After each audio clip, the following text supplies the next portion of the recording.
जरा आगे leader of the house कुछ बोलना चाहते हैं। लीडर ऑफ द हाउस को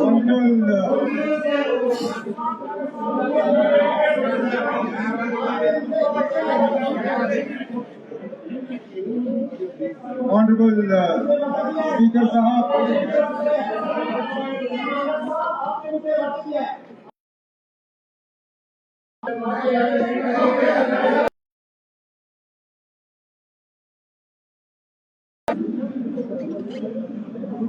ऑनरेबल स्पीकर साहब, चलिए जनाब, फर्स्ट डे फर्स्ट शो। हमें मालूम था कि इस तरह की तैयारी की जा रही थी ऑनरेबल मेंबर की तरफ से, लेकिन हमें उम्मीद थी कि शायद आज स्पीकर के इलेक्शन और लेफ्टिनेंट गवर्नर के एड्रेस को छोड़ के और फिर ऑब्ituary रेफरेंसेस, क्योंकि हमारे एक सिटिंग मेंबर आज हमारे दरमियान है नहीं, बहुत से और हमारे एक्स मेंबर्स हमारे साथ हैं नहीं, उसके बाद हम जो है अपना ये सिलसिला शुरू कर लेते। लेकिन चलिए, आपके ही इलेक्शन के बाद आपको मुबारकबाद पेश करने के बजाय हम इसमें पड़ गए।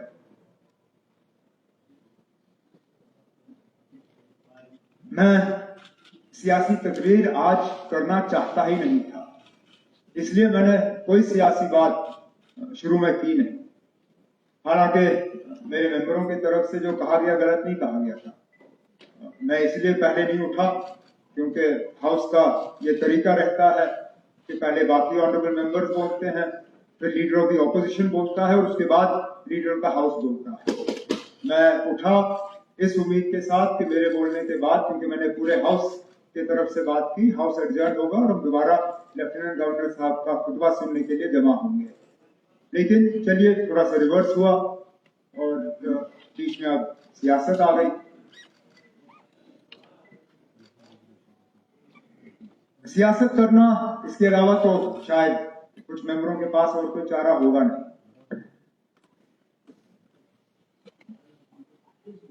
ये असेंबली जम्मू कश्मीर के लोगों के जज्बात को रिफ्लेक्ट करती है। हकीकत यह है कि जम्मू कश्मीर के लोगों ने 5 अगस्त 2019 के फैसले पे अपना मोहर नहीं लगाया है। अगर लगाया होता तो नतीजे अलग होते। हम इस तरफ बैठे हैं, अक्सरियत उन लोगों की है जिन्होंने 5 अगस्त 2019 के फैसलों के खिलाफ अपनी आवाज बुलंद की।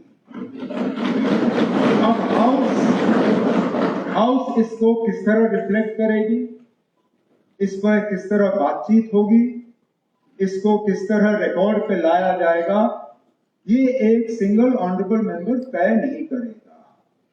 आगे जाके जब प्राइवेट मेंबर बिजनेस का सिलसिला शुरू होगा मेन सेशन में, तब इंडिविजुअल ऑनरेबल मेंबर्स जो लाना चाहे वो लाएं।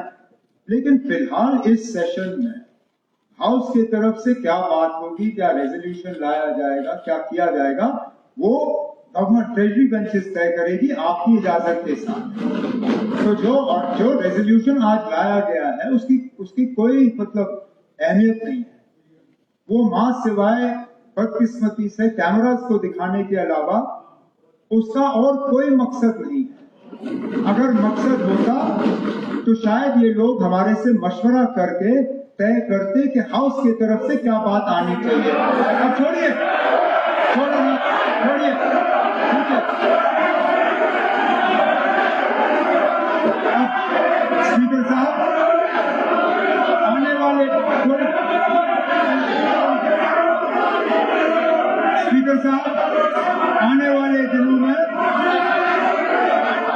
स्पीकर साहब, आने वाले दिनों में आपके साथ मशवरा करने के बाद हाउस की तरफ से एक प्रपोजल आ जाएगा जिसमें बहस होगी और फैसला होगा।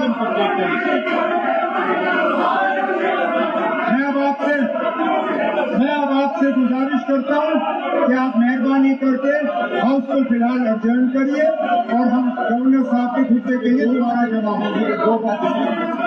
मेहरबानी करके तशरीफ रखें आप, तशरीफ रखें।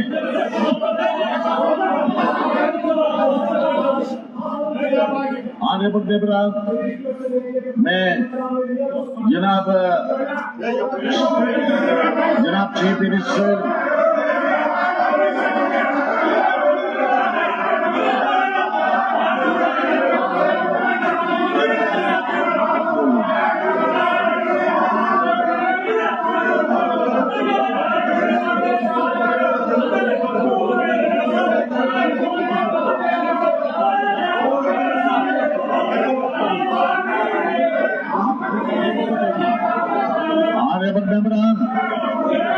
आपको मालूम है कि जनाब गवर्नर साहब अभी 10-15 मिनट के तहत तशरीफ लाएंगे।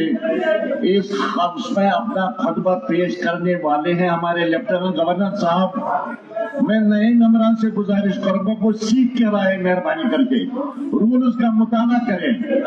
आपने पहले ही दिन अपनी काबिलियत का सबूत यहाँ पर दे दिया और आप न समझ कर आए हैं न सीख के आए हैं, और मैं ये इजाजत नहीं दे दूंगा। याद रखें, I will not permit these things, mind it, mind it, mind it, I will not permit these things. तो मैं आप ये जहां तक इस हाउस का ताल्लुक है, हम वो 10 मिनट के बाद जब गवर्नर साहब का खुतबा होगा, गवर्नर साहब का खुतबा को यहाँ पर पेश करेंगे। मैं आपसे गुजारिश करूंगा, आप सबसे, कि आप यहीं पर तशरीफ रखें, क्योंकि टाइम अब ज्यादा नहीं रहा है। मुझे भी कुछ बातें कहनी हैं, लेकिन गवर्नर साहब जब अपना खुतबा दे देंगे और उनका खुतबा जब मैं यहाँ पर पेश करूंगा, उस वक्त मैं 5-10 मिनट आपके ले सकता हूँ। इसलिए मैं हाउस को एज्यूर तो करता हूँ, मगर आपसे गुजारिश करता हूँ कि आप यहाँ पर तशरीफ रखें और गवर्नर साहब ठीक 11:30 बजे यहाँ पर अपना खुतबा पेश करेंगे।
ये सारा खाली कर